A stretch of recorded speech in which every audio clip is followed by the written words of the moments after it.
Hare Krishna. The mind is both the TV and the TV thief. Suppose we were caught in watching a TV and is so caught in watching the TV program that some thief enters into the house and that thief decides to steal the TV, and the person picks up the TV and starts carrying it away, and we get so caught in we are so caught in watching the TV program that instead of stopping the thief from taking away the TV, we go along with the thief and keep watching the TV. We may say, who will be so foolish as this? But unfortunately, that is what we do when we are consumed by the mind. We means when our consciousness is caught in whatever the mind is saying or depicting, then this is how we become. Here we have to understand the dual role of the mind. The mind is first of all the the screen for the consciousness perception, and the mind is also the director of the consciousness perception.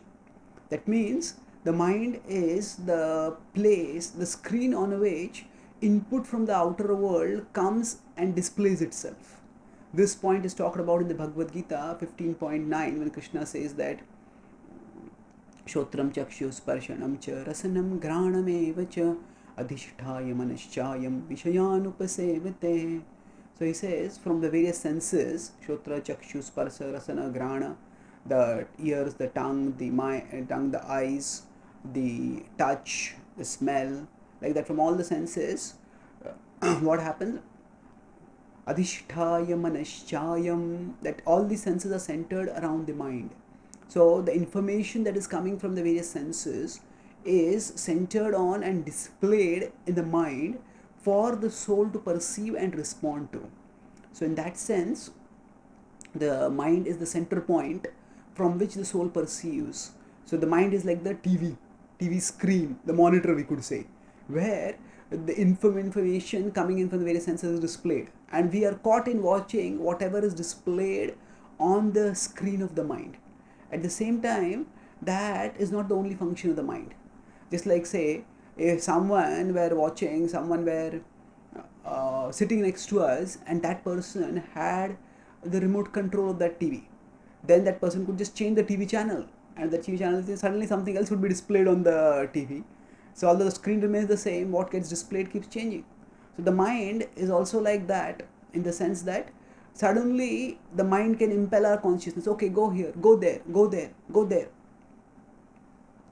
The so we are looking at one thing, and suddenly the mind changes what we are looking at, and then our consciousness goes suddenly to that object, and then to third object, and the fourth object, and in that way we can get caught in thinking of hundreds of things, and we can change from one thought to another. Our thoughts can change from divine to demoniac, from saintly to shameful, within just a few moments.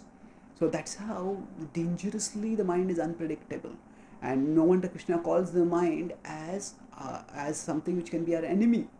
He says, Uddharedatmanatmanam natmanam avisadayet atmaiva hi atmano bandhur atmaiva ripuratmanaha. He says, Uddharedatmanatmanam. We need to elevate ourselves with the mind and not degrade ourselves with the mind. Atmaiva hi atmano bandhur. That we can be the mind, we can be the friend of the mind, and we can be the enemy of the mind also. The mind can be our friend, the mind can be our enemy also.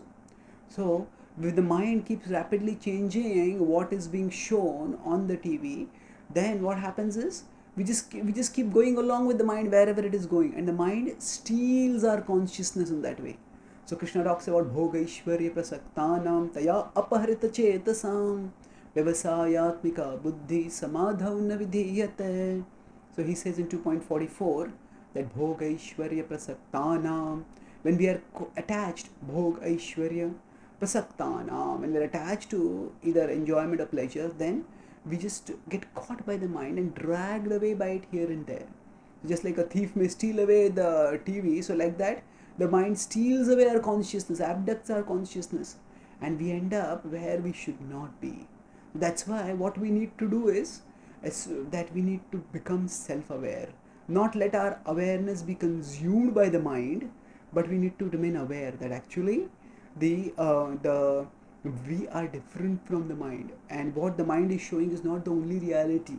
There is reality beyond what is being shown by the mind. That one part of that reality is that I am the soul and I have a relationship with God. With this understanding, when we create self-awareness, then we can distance ourselves from the mind spell. And just as if we are not so caught in watching the TV program, then we can understand the thief is coming, and we can prevent the thief from stealing the TV. Like that, when the mind starts taking our consciousness away from where we want it to be, then we can detect it and we can check it. We can detect it and reject or correct it.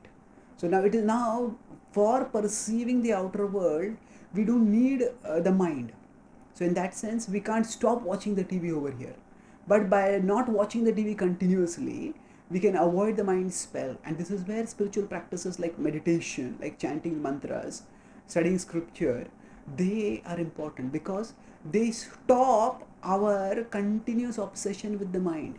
When we stop following the mind, just like we stop watching the TV continuously, that time we realize, oh, I have a life beyond watching TV also. So like that we understand I have a life beyond the mind. And that way we can start distancing our mind, cultivating real self-awareness, and in that way protecting ourselves from the mind spells. Thank you. Hare Krishna.